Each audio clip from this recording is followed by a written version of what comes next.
Muy buenas, amables televidentes. En el conversatorio de la Fundación Institucionalidad y Justicia del día de hoy cuento con la gratísima presencia de uno de los jóvenes más emblemáticos y que adornan no solamente la política, sino también el Congreso Nacional. Y me refiero a el diputado, presidente de la Comisión de Justicia de ese hemiciclo, Demóstenes Acosta. Demóstenes, en nombre de la Fundación, gracias por haber acudido a la invitación de la Fundación Institucionalidad y Justicia. Gracias, Servotulio. Para mí de verdad que un gratísimo placer acompañarte a ti aquí, especialmente un espacio que yo no me lo pierdo, y tener ahora la oportunidad de estar juntos contigo, de verdad que es una altísima honra para mí.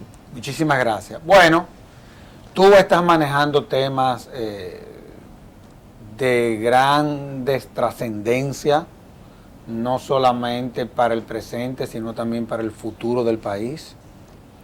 Tú estás manejando una serie de reformas desde el Congreso Nacional, todo lo que tiene que ver con el Código Procesal Penal, el propio Código Penal, las modificaciones al Código del Menor. Y quiero, y partiendo de esas iniciativas que se están conociendo desde el Congreso, nada que tú les digas a la nación de qué es de lo que se trata, cuál es el alcance de las mismas y qué se pretenden con estas modificaciones. Sabemos que el Congreso tiene que darle respuesta a algunas inquietudes que tiene la propia sociedad, pero en fin, ¿de qué es de lo que se trata, Demóstenes? Sí, gracias, Servio. Bueno, como tú mismo has señalado, estos tres importantes códigos que tenemos en nuestras manos en los actuales momentos nos implica una altísima responsabilidad de poder rendir no solamente un informe al hemiciclo en relación de los mismos, yo diría un informe al país de lo que tiene que ver con las modificaciones de estos tres importantes instrumentos. En la actualidad, la Comisión de Justicia tiene bajo estudio más de 40 proyectos de leyes. Ya. A estos tres le hemos dado una prioridad importante por el tiempo que tienen bajo estudio en el Congreso Nacional. El Código Penal Dominicano, por ejemplo, tiene 7 años en comisión en la Cámara de Diputados, cuando fue observado por el presidente Leonel Fernández en una serie de observaciones que le hizo a raíz de la nueva Constitución.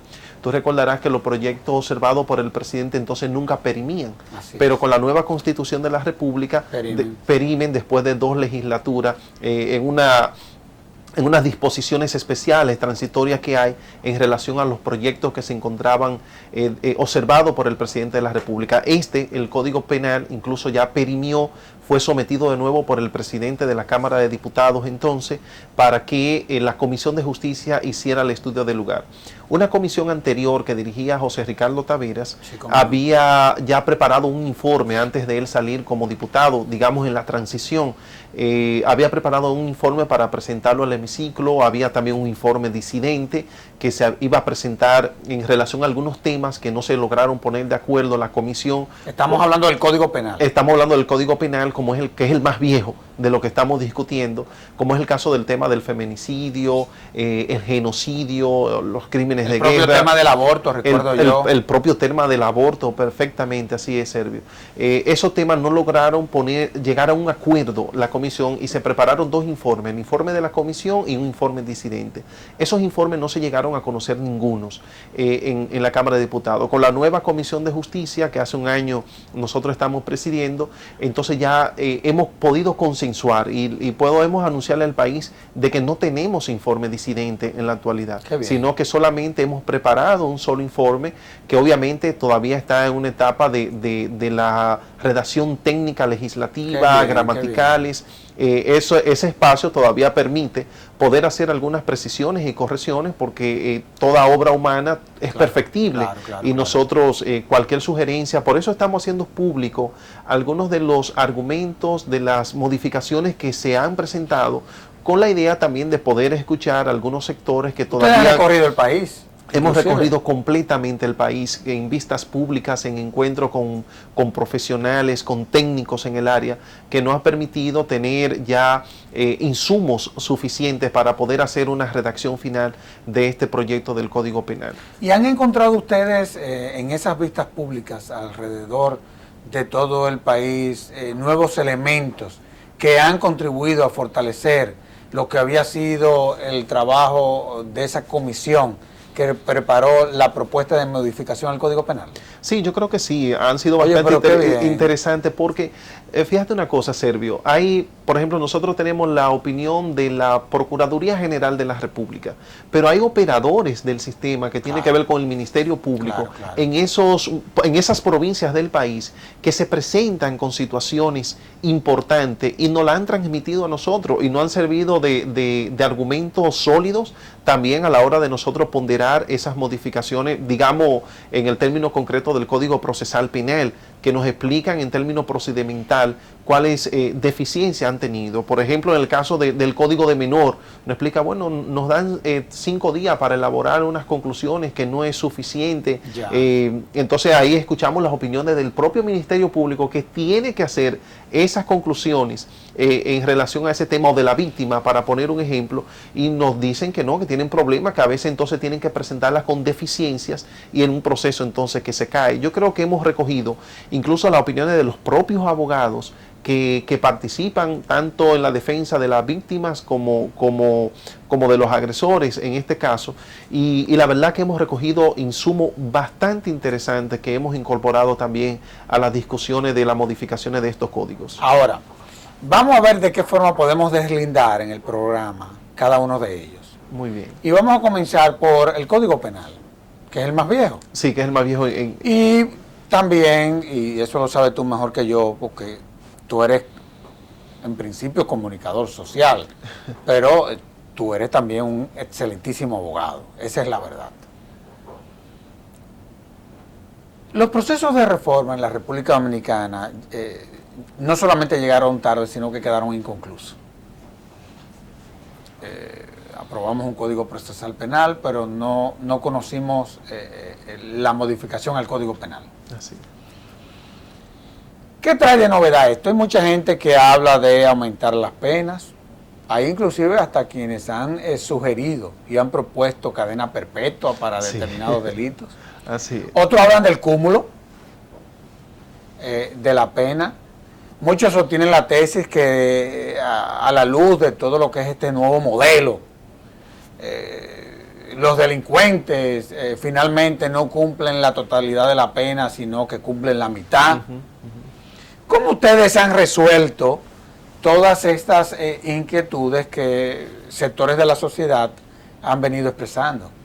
Sí, ciertamente es la mayor dificultad nuestra ahí, especialmente uno conciliar el criterio personal como abogado y también el criterio de representación de la sociedad, que es el caso de los congresistas, que tenemos un rol de representación, de escuchar a los diferentes sectores que presumiblemente representamos, escuchar las voces, hacia dónde se van orientando en ese sentido. Y eso nos pone entonces en choque a nosotros mismos, incluso con concepciones particulares y personales que pudiéramos tener sobre hacia dónde pudiera dirigirse una reforma, y por otro lado, hacia dónde la población está empujando una reforma. En el caso del Código Penal, yo particularmente pudiera decir que no creo que necesariamente el aumento de las penas pueda resolver el problema, ni que ninguna modificación al Código Penal o procesado del menor va a reducir los niveles de delincuencia del país. Particularmente no creo eso. Sin embargo, da un mensaje que la sociedad está reclamando en estos momentos, de que los actores fundamentales del Estado den señales de una lucha a tiempo contra la delincuencia. No es que no haya más delincuencia, sino que se pueda castigar a tiempo a quienes infringen la ley, que es lo fundamental en este caso.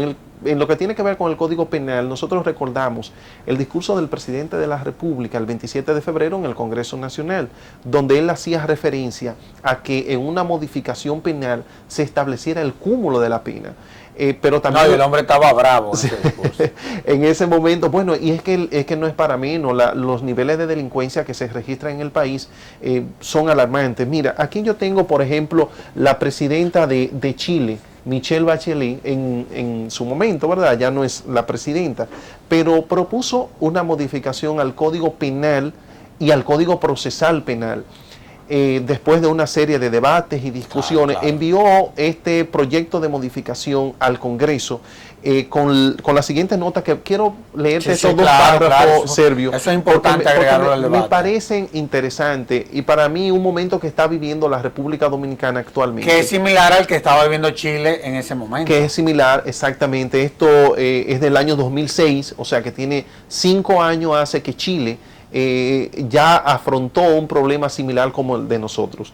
Y dice, fundamento del proyecto, bueno, lo encabeza una comunicación dirigida al Congreso Nacional y dice, pese a todos los avances que nuestro país ha logrado en materia de modernización de su sistema de enjuiciamiento criminal, yo diría igual que nosotros, hemos tenido avances porque este Código Procesal Penal que nosotros tenemos, obviamente Servio, que presenta unos avances, sí, no, claro, unos aportes incalculables al país. Y vemos cómo él le da respuesta a casos que nunca el sistema anterior se lo pudo dar. Se lo pudo dar, definitivamente. Aquí, bueno, en Chile se habla entonces de esto. Dice que además de eso, de esa modernización de su sistema de enjuiciamiento criminal, de la eficiente gestión del Ministerio Público en la persecución penal, la variada legislación aprobada por todos los sectores políticos representados en el Congreso Nacional y el reforzamiento humano y material de la policía, la ciudadanía da señales de temor subjetivo ante el actuar de la delincuencia que hace necesario introducir mejoras en el sistema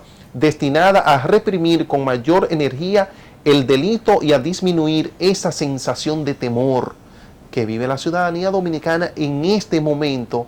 La gente, si viene de viaje de otros países, la recomendación que le dan a sus hijos, mira, no me salga de noche, en República Dominicana no se puede salir, hay problemas, ni de día, ni te metas por lugares que tú no conoces. Hay una sensación de temor en el país que Chile lo registraba en ese momento. No, y lo reflejan todas las encuestas. Y lo reflejan todas las encuestas. Y dice aquí, por ello, el Ministerio de Interior, en conjunto con el Ministerio de Justicia, analizaron la forma en que las normas del nuevo proceso penal están siendo aplicadas con el objeto de detectar aquellas situaciones que permitan que delincuentes habituales o peligrosos se encuentren en libertad o las recuperen fácilmente y propongan aquellas modificaciones legales que den solución a esas falencias. Óyeme, Servio, de eso que se queja la ciudadanía dominicana. Parecería que la Bachelet estaba aquí, era la presidenta de... No, o te mandó eso. Mira, realmente la gente está diciendo en la calle que los delincuentes, que este código le permite a la delincuencia andar por sus fueros. Yo sé que no es así. Yo sé que la gente, cuando ve un criminal que comete un hecho delictivo y que la gente lo ve en la calle 3 días después, una semana después, dice aquí no hay justicia. Y cuando se le conoce de verdad ya el fondo y es condenado, incluso eso a veces ni sale en los medios de comunicación, sí, claro, ya claro. Con la... Hay un sensacionalismo. Hay un sensacionalismo, pero mientras tanto hay una percepción y sentimiento. Hay una percepción que está corroyendo la base de confianza de la sociedad dominicana. Ahora, las penas en el Código Penal, vemos que partiendo del actual Código Penal, la pena mayor son 30 años. ¿Cuál será eventualmente la pena mayor producto de la modificación que se le está haciendo al Código Penal? Bueno, la modificación que hemos asumido en torno a la pena del Código Penal es aumentar de 30 a 40 años. Okay. Yo debo decirle que eso es la propuesta que hizo el presidente de la Cámara de Diputados cuando nos presenta el nuevo proyecto. Claro. Que dicho sea de paso, había sido presentado antes por el presidente de la República, con un aumento de esa pena en esa misma dimensión de 30 a 40 años de pena máxima. Hemos asumido también, para entrar ya en materia con las nuevas modificaciones del Código Penal, hemos asumido lo relacionado con el cúmulo de las penas también. Aquí, Servio, hemos visto, y debo hacer un paréntesis aquí para decirte lo alarmante que fue para mí y las discusiones que tuvimos que hacer a lo interno de la comisión y un conjunto de invitados que tuvimos, diputados ahí. En términos general, Servio, tú en la introducción lo señalaba, mucha gente lo que quiere es cadena perpetua y pena de muerte que la Constitución prohíbe. Dicen, no es eso, o vamos a sacarlo y vamos a acribillarlo. Me preocupa a este nivel la reacción de la gente. Claro, que quiere justicia china. Quiere justicia china, pero también al mismo tiempo refleja un sentimiento de la gente de que haya sanciones fuertes contra la delincuencia. Bueno, pero te quise hacer ese paréntesis en el sentido del sentimiento que noté en las discusiones, que prácticamente de la presión que ustedes como Congreso tienen. Tuvimos que imponernos prácticamente para que no fuera así, y un cúmulo de la pena que pueda registrarse por lo menos hasta 60 años. Ya. Fue lo que vimos ahí. El sicariato, por ejemplo, lo incorporamos, pero incorporando una definición de sicariato e incorporando una definición de feminicidio que también lo establecimos. Aquí, cuando una pareja mata a su mujer, pareja o expareja, o que pretende ser pareja de ella, no hay otra manera de que en la República Dominicana ya se titule y se hable del tema que no sea feminicidio. Pero también hemos observado que en 10 países de América Latina ya lo han incorporado o a su código penal o una ley especial que habla del feminicidio. Yo pienso que nosotros no, aunque sabemos que se trata de un crimen agravado contra una mujer, porque muchos juristas han estado planteando de no utilizar este término, cuando en vez de en el caso del parricidio, por ejemplo, se elimina, ahora cómo vamos a incluir el feminicidio. Pero es obvio que en el tema de género, y aquí un reconocimiento a la labor de las mujeres en la República Dominicana que se han organizado y han estado trabajando, y yo pienso que en términos, incorporar este término sería más bien político dentro del Código Penal, para dar una señal clara de la lucha en contra de estos crímenes que se han estado produciendo. Y así hemos asimilado entonces una definición de feminicidio y con la pena máxima, o sea, de 30 a 40 años, cuando se compruebe solamente definiendo a feminicidio cuando esa muerte se haya producido por la pareja, expareja o una persona que pretenda ser pareja o pretenda una relación con una mujer. O sea que no todo crimen contra una mujer es feminicidio desde este punto de vista. Claro que no. Lo mismo que el sicariato, que también lo incorporamos en una definición asimilando como sicario al que contrató, al que sirvió de intermediario y al que ejecutó la acción. O sea, antes solamente sicario era el que mataba, el que... Pero el actor intelectual... Pero el actor intelectual quedaba fuera. En esta definición que hemos incorporado al Código Penal, se asimila a sicario los tres. No siempre hay un intermediario, pero si lo hubiera, también es asimilado como sicario, que es el que contacta el intermediario. Claro. Ahora, una de las quejas de la ciudadanía es que generalmente personas que han sido condenadas a 10 años o a 5 años o a 20 años salen bajo libertad condicional una vez cumplen la mitad de la pena. Y eso muchas veces genera ciertos conflictos con los familiares de la víctima. Por ejemplo, en los Estados Unidos, el juez tiene la facultad de, en su sentencia, dada la peligrosidad de cómo se cometieron los hechos, imponer de que esa persona es condenada a 20 años y que no podrá ser beneficiada de una libertad condicional. ¿Ustedes han contemplado ese mecanismo en el Código Penal? No, ¿O lo están estudiando? Lo estamos estudiando. Es una de lo poco que no hace falta afinar, porque lo hemos visto incluso después de que hemos puesto el tema en la opinión pública. Han surgido esa inquietud que tú con mucha certeza, Servio, apuntas ahora. Ha surgido esta inquietud. Y sí, yo pienso que tenemos una especie de consenso pero nos hace falta la última reunión de la Comisión de Justicia para ese tema, nosotros también incorporarlo, igual que el tema que ya lo aprobamos, pero no hace falta solamente la redacción de que este Código Penal deroga la ley 2497 de violencia de género y hay que incorporarla entonces al Código Penal. Pero en cuanto a esas penas, lo que hemos observado es que cuando se trate de crímenes que tengan que ver con sanciones por encima de 20 años, entonces la revisión del caso no sea a la mitad de la pena cumplida, sino a las 3/4 partes, que se pueda revisar el caso. Eso no quiere decir que lo vayan a liberar porque se les revise su caso, porque que existe la posibilidad. En los otros casos, entonces seguiría siendo a mitad, como está establecido ahora. Claro, esto que te estoy anunciando ahora no es una decisión. Te estoy informando de más o menos un consenso que hemos establecido, pero nos hace falta todavía la discusión y la incorporación de esta parte en el Código Penal. No, y además también tomar en cuenta, y en eso tú has sido extremadamente cuidadoso, todo lo que son los aspectos técnicos que habrá de tomar en cuenta en una reforma a un código que yo creo que va a terminar siendo la más importante después de la proclamación de la Constitución. Bueno. Esa es la realidad. Y eso fue, bueno, lo que te tocó, hermano. Sí. Eso fue lo que te tocó. Estaba en el camino. Eso fue lo que te tocó. Ahora, vámonos al Código Procesal Penal. Hay una Comisión Nacional de Implementación de la Reforma Procesal Penal. Nosotros siempre desde la Fundación decíamos, claro, toda ley es perfectible.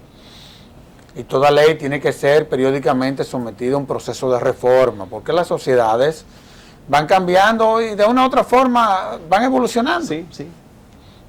Aparte de que tú sabes muy bien que las leyes son hipótesis de trabajo. Vimos que la CONAE hace unos 2 años o año y medio le remitió al Congreso Nacional vía el presidente de la República una propuesta de unos 70 y tantos artículos, que en principio esa es la propuesta que ustedes están trabajando. Así es. Yo siempre veo que muchas veces nosotros te atacamos, pero tú dices, señores, pero es que fueron ustedes los que me remitieron la propuesta. O sea, entonces si me la remitieron yo la tengo que comenzar a trabajar. Sí. Y es verdad, Lo importante de esa propuesta, como tú bien planteabas en una entrevista, es que fue consensuada por los actores del sistema. Porque uno no puede estar haciendo reforma a los códigos sin tomar en cuenta a los operadores. Esa es la realidad. Así. ¿De qué es de lo que se trata? Bueno, como ha señalado, la propuesta que tenemos en nuestra mano, que fue presentada por el diputado Víctor Suárez. Así es. Pero Víctor Suárez en ese momento era el representante de la CONAE. Era el que representaba la Comisión de Justicia. Que era el presidente de la Comisión de Justicia y tuvo la responsabilidad también de presentar estas modificaciones al Congreso Nacional. La hemos estado estudiando, esto incluso hasta perimido y se ha reintroducido de nuevo por el tiempo que señala de casi 2 años que fue presentada estas modificaciones. Dijimos, bueno, ya hemos hecho las vistas públicas, las consultas y todo, y vamos a presentar entonces a discusión los 72 artículos que propuso la CONAE de modificación. Yo puedo anunciar aquí que un 90% de los artículos que propuso la CONAE de que se modificaran fueron asumidos tal y como lo presentó la CONAE. Muchos de ellos eran plazos, modificaciones de plazos. Todo lo que tiene que ver con los derechos de las víctimas. Exactamente, el derecho de las víctimas. Todo lo que tiene que ver, por ejemplo, de los tribunales unipersonales. Exacto, temas que no eran conflictivos. Hasta los 10 años. Sí, por ejemplo, los tribunales unipersonales se propuso la ampliación a 10 años, que era la propuesta. Nosotros finalmente lo acogimos con 5 años. Pero yo creo que es sabio eso, es lo que ustedes hicieron. Bueno. No parece bien que su apreciación, pero lo discutimos, los 10 años. O sea, lo que quiero significar con esto, de que hay propuestas que la asumimos, otras la modificamos, otras las rechazamos, pero que en el 90% de los casos de la propuesta de la CONAE, en un 90% fueron acogidas íntegramente como fueron presentadas. Otros casos que yo pienso que es el que más ha preocupado a la opinión pública es el tema de la prisión preventiva, que es bueno, y es nuestra Constitución así lo consagra, las convenciones de derecho del hombre, que es fundamentalmente la libertad y que la presunción de inocencia que no puede violentarse bajo ningún argumento. Eso para nosotros ha sido lo fundamental y es un tema que la propuesta que nosotros hicimos de modificación diferente a la que presentó la CONAE es la que nos ha generado... concentramos en el peligro de fuga, recuerdo yo. Sí, en el peligro de fuga y establecer que una persona que tuviera doble identidad no pudiera beneficiarse. Correcto. Asimismo, que no tuviera domicilio conocido. Exactamente. Recuerdo que esos fueron los las residencias que mientras tuviera una medida de coerción, digamos, de una garantía económica y durante ese tiempo comete otra acción, entonces no le fuera otorgada. Fue ahí más o menos donde se concentró. Pero lo que leía yo de la presidenta de Chile en ese momento, la preocupación de la sociedad de que los delincuentes, como ella misma señalaba, conseguían con facilidad. Estoy hablando de delincuentes de altos crímenes, de crímenes horrendos, crímenes que en la pena actual ameritan una pena entre 20 y 30 años de prisión, como pudiera ser el sicariato, como pudiera ser el narcotráfico a gran escala, ¿verdad? El feminicidio también, que lo asimilamos. Oye, porque un juez de Santiago en meses pasados, la verdad es que no la puso en Pekín a todos. Sí.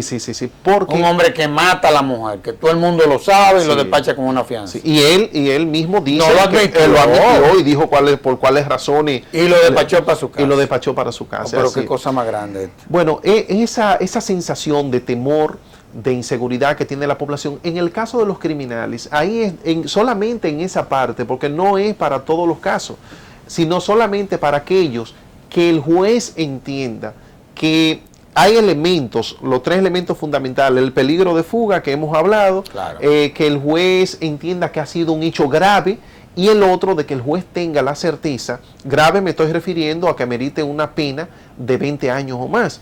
Y el otro elemento es de que haya indicio de que esa persona fue la responsable y de que el juez maneje esos presupuestos en sus manos. Entonces, solamente así el juez se vea compelido a dictar la medida de coerción privativa de libertad. Solamente en esos casos es que nosotros hemos querido poner una especie de camisa de fuerza en el caso del juez, porque, Servio, tenemos mucha preocupación con el tema de la corrupción. Claro. A ese nivel. No, y que es evidente en muchos de los casos. Sí. Ahora, yo creo que lo importante en ese punto, que ustedes han trabajado y que nosotros también, yo creo que lo importante es ver de qué forma nosotros podemos crear un mecanismo desde el punto de vista técnico que no traiga como consecuencia que la Suprema Corte de Justicia, porque nos pasó en el pasado, lo declare inconstitucional. Entonces, yo creo, la Cámara de Diputados tiene un equipo técnico interesante, esa es la realidad. Nosotros cada vez que nos ha tocado debatir algunas leyes, oye, ustedes tienen un filtro ahí que no hay quien pase. Sí. Entonces yo creo que valdría la pena tomar en cuenta a esa unidad que ustedes tienen y ver de qué forma, siendo ese aspecto probablemente lo único que puede eventualmente generar algún tipo de conflicto, o que una persona, siendo abogada de un presunto delincuente, lo quiera recurrir, claro. Entonces ver de qué forma uno desde la ley le tumba todos los argumentos. Y yo creo que eso es posible, y en eso es que ustedes están. Sí, definitivamente. Incluso nos hemos comunicado esta semana con el doctor Lino Vázquez para ver cómo hacemos un encuentro con la CONAE, de la cual usted forma parte, antes de la rendición del informe, con el objetivo de que podamos revisar algunos aspectos. Hombre, claro, eso es fundamental. Y podamos también, sin que se viole la Constitución de la República, sin que se violen los derechos del ser humano, ver cómo se colocan estos dispositivos de seguridad incluso para la propia ciudadanía, y que pueda reducir la irritación que en estos momentos siente el pueblo dominicano cuando tiene la percepción, falsa o no, de que no se está luchando contra la delincuencia. Eso para nosotros es importante, y decir a través de este espacio, que para mí es el más ideal para hacerlo, de que esa oportunidad siga abierta todavía, porque probablemente sea más o menos en un mes que estemos rindiendo el informe. Vamos a hacer una pausa y de inmediato volvemos con nuestro excelente